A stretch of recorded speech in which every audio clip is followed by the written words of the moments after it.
El planteamiento es tener una sola policía por un solo mando con un área de inteligencia.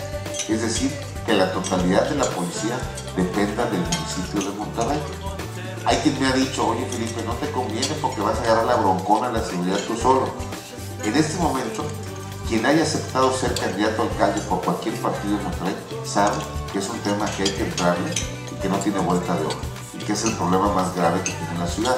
9 de cada 10 regiomontanos se sienten inseguros de vivir en Monterrey. ¿Cuál es el objetivo?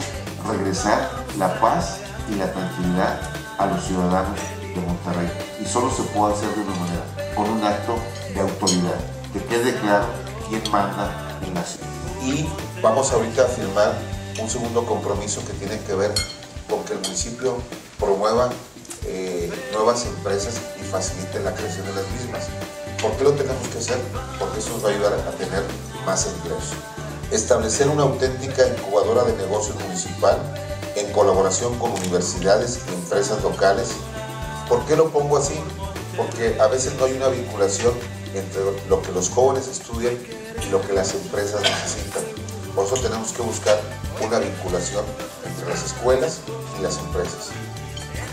Con el fin de apoyar a los emprendedores en la formación de negocios y o empresas locales mediante acciones articuladas de investigación de mercado, diseño de proyectos, financiamientos y comercialización, con el propósito de fomentar la autoocupación y la generación de empleos para coadyuvar en una estrategia integral de seguridad, precisamente a través de las oportunidades.